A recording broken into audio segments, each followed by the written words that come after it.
Welcome everyone, this is Finally Feudals and you're listening to LOTRO Players News, where we take a look at the latest news in LOTRO and here at LOTRO Players. And this week we have with us Terry Edwin. Hi. And Cinders. Hello. Hello everyone, and let's have a look at what's in the news this week, which, as you could figure out, in the week before Christmas, Not a lot. not a lot. A couple of patches is what it comes down to. We had a couple of first a patch and then a patch to a patch. Fix. It was a fix because they broke something. And it was a bad thing that they broke, so they were really quick to fix it. Yeah, I have to say, of all the things who've gotten broken in a patch, I think that has got to be the worst one I recall. Yeah, that was pretty bad. But let's then start looking at what. Ooh. There you go. And yes, we had a. Here they are. On the original patch that we had, it was on the items and crafting, the woodworker recipes were now correctly requiring a workbench instead of a forge, to use the piece of thornhold bark as an optional ingredient instead of pure iron. So in other words, there was something wrong with a couple of woodworker recipes, the Thorns crossbows and Thorns hammers and Thorns clubs. So a couple of the woodworker recipes were requiring things that were related to weaponsmithing instead. And in the Battle of Frostbluff, Cloak and Hooded Battle, they got those swapped so they're showing the proper names now. In the quest and adventure areas, the boss of the vaults, Stromfogun, the trader's loyalty, the emblem of loyalty, is now automatically granted when Stromfogun is defeated. Players no longer have to loot him.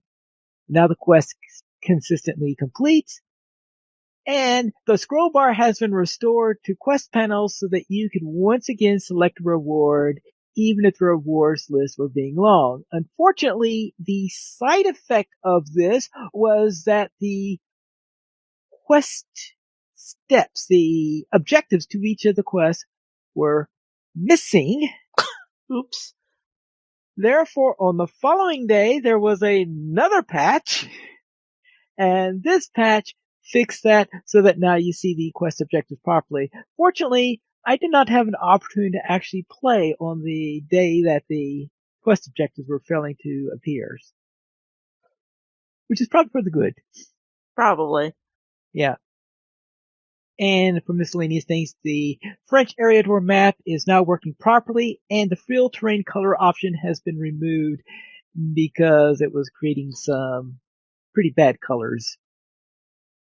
I notice in here they say nothing about fixing the Runekeeper problem of their power restoration spell, draining it instead. And I had the wonderful treat of doing duo skirmishes with a Runekeeper on Sunday. And it took me about half the skirmish before I realized why I was constantly running out of power. Like, where's the power? Who's draining my power? Whatever. And of course, it was that the Runekeeper was depending on that particular spell because it was part of her standard rotation in there. Well, she removed it from her, but when we had a chance, she removed it from her hotkeys so that she would not use that skill. Yeah. Because, yeah. So that was really, really, really a bit of a problem. But everything was a lot better once that skill was taken off of the list. Hopefully they will fix that soon. And one other thing I noticed is that, relating to it, is I've seen a thread about burglars who are saying it looks like they implemented the nerf to the burglars properly, but did not implement the buff properly. Yeah. So in other words, that damage boost they were supposed to get to offset the reveal weakness apparently did not go through. Nope. Okay, you can confirm Yeah. Yeah. Yeah. that? I hope they also fix that one soon. Now, I've been playing my burglar, but I have a but since I've been doing solo stuff, I have a feeling that I really wasn't noticing it as probably as much as other people were. Well, you're still kind of middle range burglar too, right? Yeah, middle range, yes. Yeah. Middle range blue line. It's extremely noticeable at the higher end. Okay. Therefore, I will avoid my high-end burglar for the time being. And that, I hope, is something that they take care of when they return in early January. Let's then head into the beacon, the LOTRO beacon, number 91, where we have, looks like a couple people celebrating in Winterhome. Yep, that's what that would be. Yep, there. And we have, let's see, Fibro Jedi has a guide to the Yule Festival. And Which is Glorjet, an awesome guy that everybody should check out. Sorry. okay, yes. And Glorjet of Wandering Arda, Nathrian of Material Middle Earth, and Hime of Cosmetic Lotro are proud to announce the Yule Outfit Contest.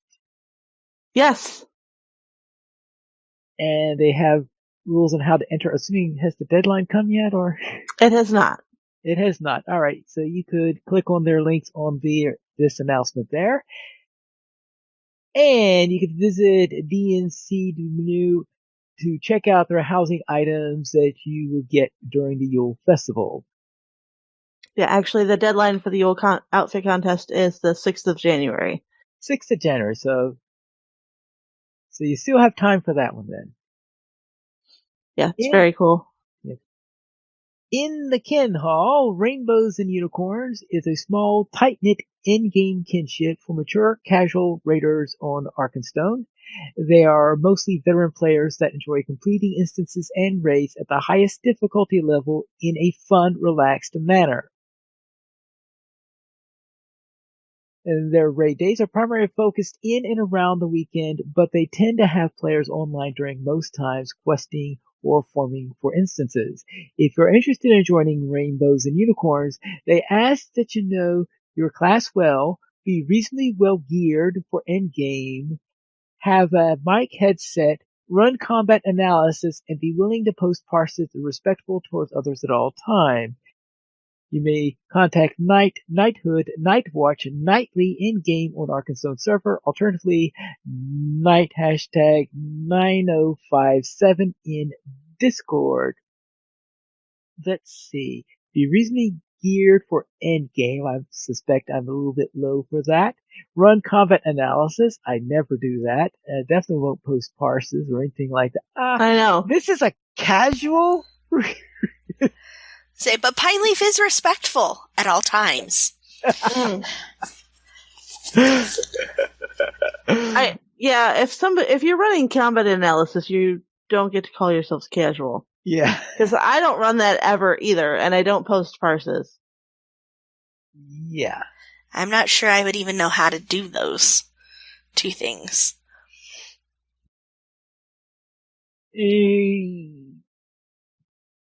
But I know my class. Yeah, yes, you certainly know your class a lot better than I know my class.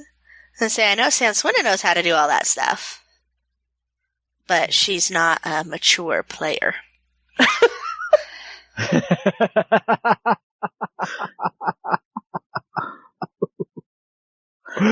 Let's head into our weekly comment. Why do you think the Snow Beasts in Frostbluff are always trying to sleep? Because they can't get any sleep.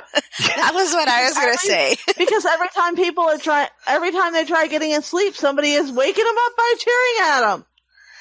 Well, that is true. Yeah, they can't get any sleep, so they're trying to get it. What would you do if you're being sleep deprived? So I actually was thinking, well, it's winter. Aren't they trying to hibernate or something? Well, that's there's possible. snow beasts, so I can't imagine that they would be trying to hibernate. Well, I suppose. Well, yeah, But they're probably just really tired of all of the holiday cheer. Yeah. Well, polar bears do some, well, at least semi-hibernation, if not pure hibernation. I'm gonna say, I think at least the females hibernate. But, Yeah. and the males just kind of wander. Okay, yeah, that's right, because I've usually when I watch nature shows related to polar bears, they're usually following a female and her cubs. So, of course, yes. Yeah. I think that's kind of how that one works. Yeah. That makes sense. Okay, so the males are out doing their honey. Right, because the females are probably catching all the food during the fall so they could get through the winter time. Well, and a den would be the safest place for cubs. Yeah, that is the safest place for cubs, most definitely.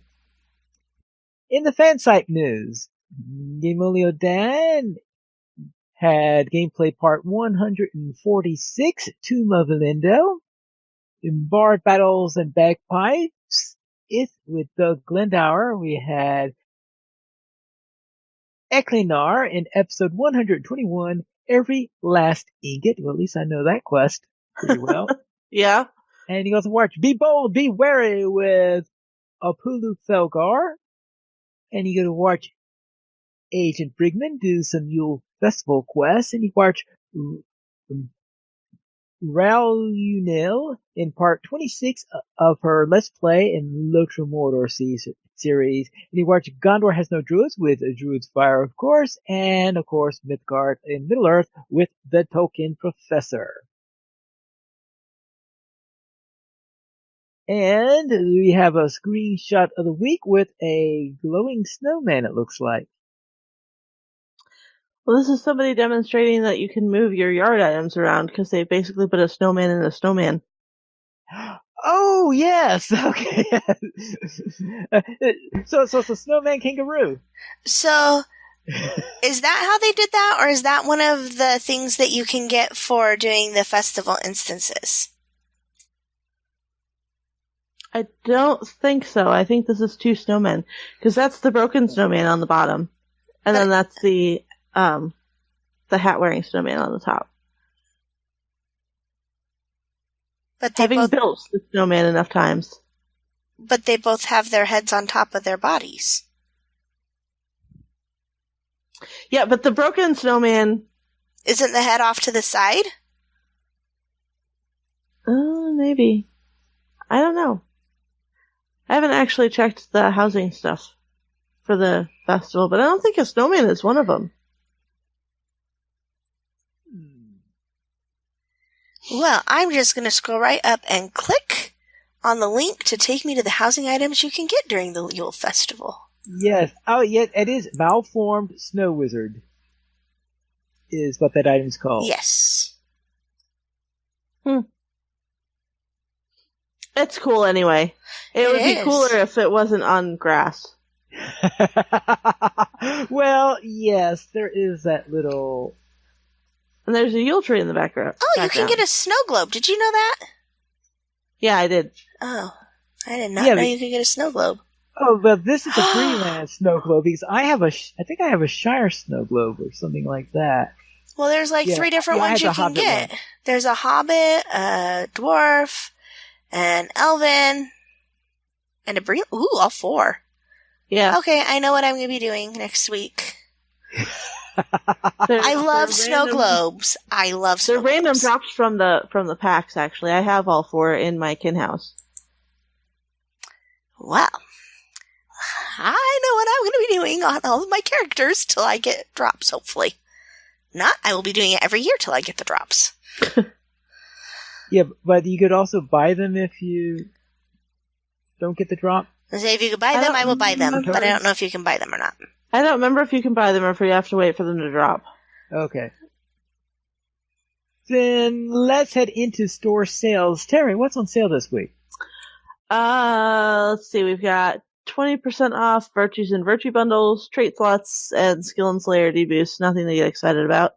The Yule sales week 3. 35% off Legacy of the Necromancer. That's the quest pack for Northern Mirkwood. 50% off Housing Writs, and 75% off the Runekeeper and Warden classes if you don't already have them. And the weekly coupon gets you 1 red die with coupon code Red Die now through December 27th. That way, if you want to dress up like Santa, you could. You need a lot more red die. Okay, you'll need a lot more red die. All right. Then let's head into the site news, where we have another 99 instances article by a squirrel, where we head into the Battle of Pelennor, where we have the Keys of Harlond, the Blood of the Black Serpent, and Silent Street.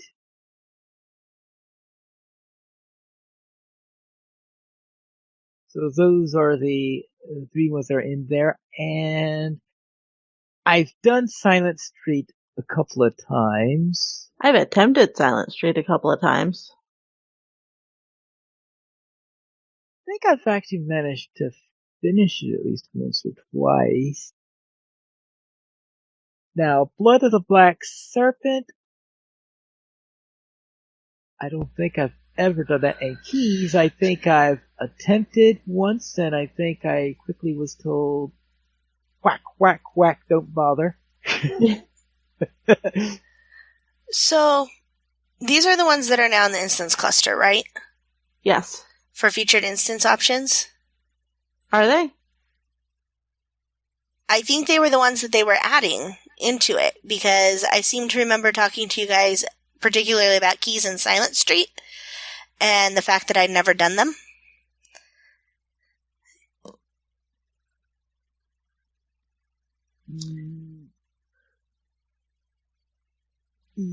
Because one of the updates was supposed to add, I think, was supposed to add them to the featured instance rotation. Right, because they change out the rotation every time they have a major update. Right. And I don't remember off the top of my head what the new rotation is, but yeah. I know Silent Street was getting added. I don't remember if Keys was one or not. I don't do enough featured instances, obviously. Right, and I don't do them too often either, so I don't keep track of what they are. I have not done any of them yet. We should do that sometime. Wait, that's like the bottom of the list? It's okay. The list can grow. Eventually they'll be at the top of the list, because we'll have done everything else we could possibly do. Well, yeah, but new stuff may come in. Yeah. Before we get there, yeah. But there might be a time. I know Silent Street is a pain.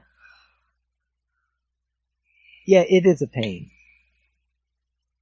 It's on my list of least favorite instances. Silent Street is. Let's say these ones are on my list that includes the Rift, because I've not done that one either. I might have to find another group to do it. Look, I keep telling you got to mark out those 4 hours. You need minimum 4 hours, and then we'll do the Rift. Hey, I have 2 weeks of no work. All right. We'll get it on the schedule. Okay. All right. Let me know when that is, if it's going to be within, it's within a reasonable amount of time. Maybe I could schedule it also. Say, because that would be really fun. There you go. It's been a while since I've done the Rift. I'm not too sure if I've ever finished it. I say, is that when we would say it would be a smashing good time? Question is whether we're the ones who are going to be smashed. Just tier 1 only. I'm good with just tier 1. I have no desire to try tier 2, or if there's a tier 3. I'm happy with tier 1 just so that I can say that I've done it. We can go in over level 2. That's always an option. Ooh. Well, I'm good with that too. You still need 4 hours. Yes. Yeah. Oh, and in case one senders, tier 2 and tier 3 were only added a few weeks back. That's what I was thinking. Yes. I was pretty sure that those had only been added later. Yeah. Like very recently. Because they've been popping up in the things. Right. Let's head into our new player questions. And Cinders, what's your question this week? So my question this week has been on my mind frequently, and it is, can you play the game effectively without or with minimal use of a mouse? And if so, is there anything specific that you would need to do to set up your keyboard for it? So if something happened and you hurt your wrist and couldn't play your usual way, you might have alternative ways to play. I'm so glad you asked that question, because the answer is yes, you can. But it's a drastically different play style for keyboard play than it is for mouse play, just because you get used to doing certain things with the mouse, and then you basically have to train yourself to not do them because you're training yourself to use the keyboard only. But I actually am a keyboard only player, or a keyboard as much as possible player. So minimal use of mouse is how I play the game on a regular basis.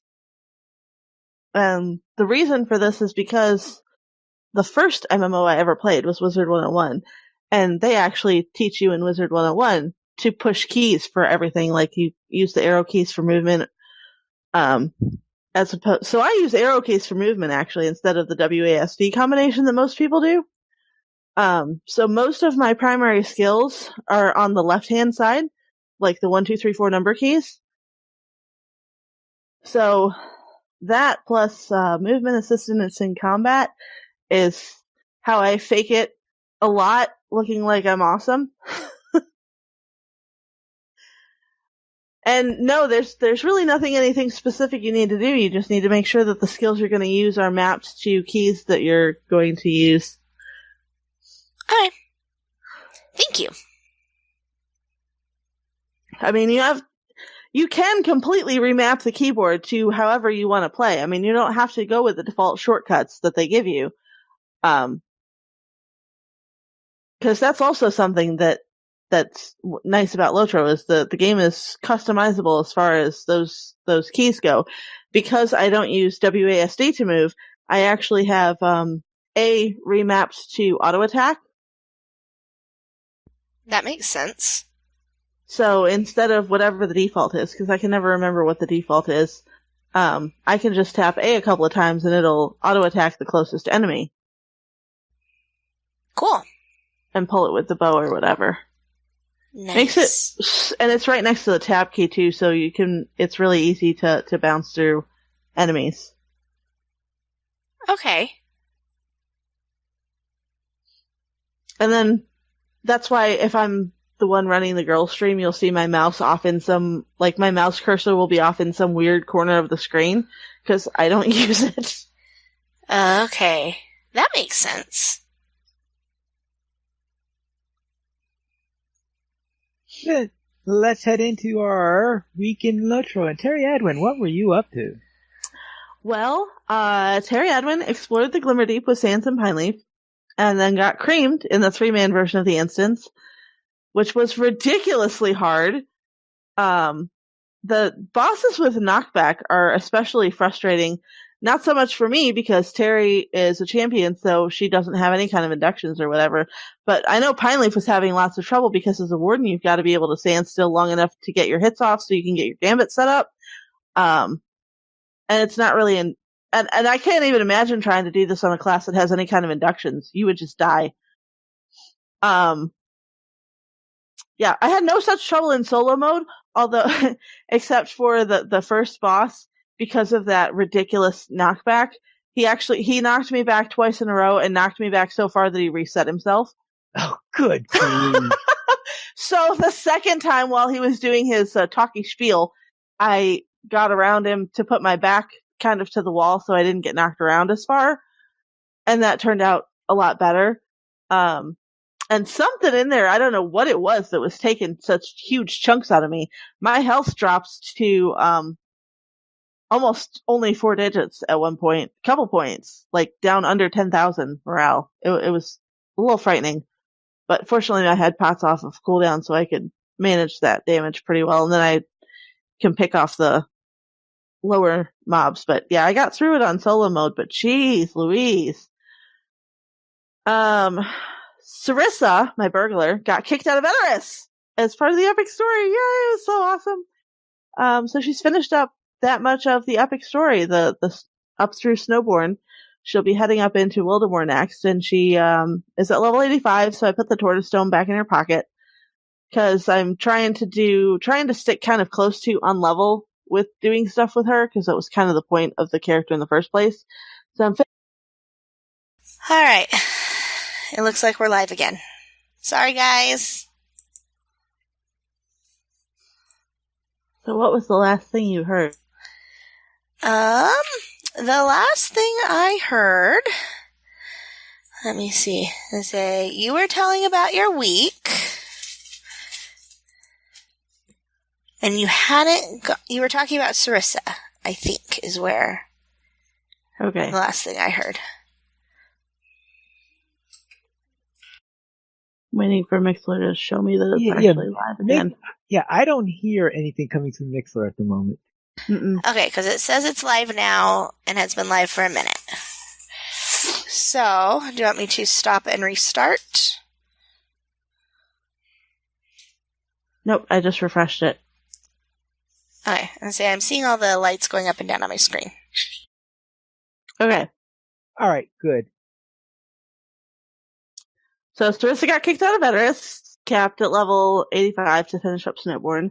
Ran around with my mother on some low-level characters and introduced her to the slowest NPC in the game because she had not yet met Sarah Oakhart. She wasn't impressed. She's like, "You've done this before?" I said, "Yeah, you have no idea how many times I've done this before." And I know we're only supposed to have 3, but I dropped in a 4th because I played a Lobby Furball long enough to get the hang of the Lobby Furball and decided that I really don't like the changes they made to the Furball, so I'm not going to play the class. Like, I was disparaging about the bear changes anyway, and yeah, I dropped in on my level 22 spare bear and got the skills all sorted and went out and killed some stuff, and I'm like, yep, I'm done. Not a fan of what they did to the bear. I'm sure that the bear players are loving the fact that they can run all over the place as bears all of the time. No, thank you. So, Cinders, how was your week? My week was actually very slow because I did not have the whole keyboard thing figured out. So I did a festival quest and an instance with girls on Sunday. We did one of the festival instances, and our burglars died and died and died and died and died and died. So many died. And if you die, the things chase you all the way back to the start. And then you have to kill them as everybody is spawning in with, not full health. Yeah. So that was entertaining. That's and such a then train wreck. and then I had surgery on Monday morning and did not have the ability to play until I just learned how to fix my keyboard so I can play. So Pine Leaf, how was your week? I'll begin with the Arkenstone field trip where my captain joined Sanswinda and Finn in Udun in Mordor, and we did that whole the Andrag or something like that, whatever that is called, where that crazy captain is and where you fight that fire grim. So we went into there and did the quest within that area, trying to get it all out. Let's see, at one point in there, oh yes, Sanswinda was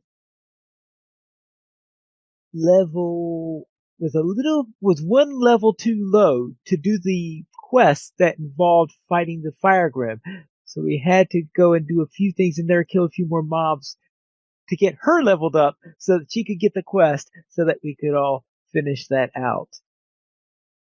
And then on Honor, my warden there completed the bulk of Breeland. I did all that northern Breeland stuff and the stuff in Buckland. So I did all of that stuff, and the only parts of Breeland that are left to do are the Old Forest and the Barrow Downs. It will take me a little while before I get those because I'm following along with Bingo, and And next week's bingo is the one that takes you into the Old Forest. So that's when I'll do the Old Forest stuff. And then the one after, I think it's 1 or 2 weeks before we get into the Barrel Downs. So I won't be doing the Barrel Downs really until a couple more weeks on that matter. But those are the only parts of Breeland that are now still pending to do. And then in Friday Night Fights, we ran the Bells of Dale, the Wraith of Earth, and then the Wraith of Fire. So now I have all of Fornos unlocked on my main character on Landroid. You say, you would thought that I would have had those 4 instances already unlocked, but to my surprise, I only had Water and Earth unlocked. Pineleaf, what's the Bells of Dale? The Bells of Dale is a 6-player instance that is set during the battles at Erebor Dale when they were being invaded. I guess when the Easternlings came and attacking them, they were doing their attack against Dale at the same time that you had the Battle of the Black Gate down in Mordor. Okay. So yeah, so this is one of the instances that's set during the time of that battle, and the idea there is that the enemy is attempting to overrun Dale, and you have to make sure that they ring the bells to warn everybody and all that fun stuff. And of course, kill lots of Easterlings along the way. Sounds delightful. Yeah, that is actually a favorite of a lot of people to do. What do you think of the Bells of Dale, Terry? I actually like the Bells of Dale. Yeah. I think a lot of people did. So I know there are a lot of requests after Bells of Dale came out is, when do we get to see Dale outside of an instance? Yeah. So it was our first glimpse of the town of Dale, which doesn't actually change a whole lot in the landscape version, which is really cool. Yeah, I've run Bells of Dale several times. I actually was with Corey when he did his run of it. Yeah, I think I believe I was also in that run. I think you were too. So that is a scalable instance, I think probably down to 20 up to cap. Yes, starts at 20 because all those Erebor instances came in at level 20. Yeah, so we can take you through that at some point, Cinders. So, that would be fun because that's another one that I don't think I've done. Yeah, and believe me, you'll have a lot easier time convincing us to do Bells of Dale than you would have convincing us to do Keys. Okay. Yes. Yeah. Actually, of the Erebor cluster, I think Bells of Dale is probably my favorite. I have a feeling that's true with a lot of people. And say I don't think I've done anything outside of what was required for landscape.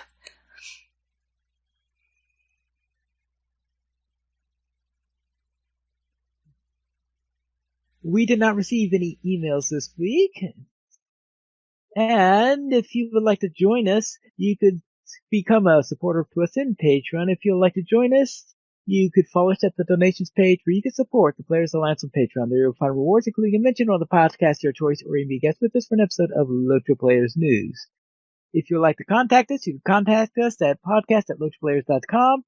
And you can also follow us on Twitter, the Players Alliance at Players Alliance, LOTRO Players at LOTRO Players, Arandis at Arandis, Pineleaf at Pineleaf Needles, and Winda at Winda, and Terry Edwin at Terry Edwin, and Cinders at Emeralina. The Players Alliance has 2 live shows on Thursdays. We have DDO Players News starting on January 3rd. It'll be on Thursdays. We're still settling out the exact time of start. And every Saturday at 8:30 p.m. Eastern Time, we have LOTRO Players News. You can join us for our live show at LOTROPlayers.com/live. And that is all for tonight. And this is Pineleaf Needles reminding you to skirmish responsibly.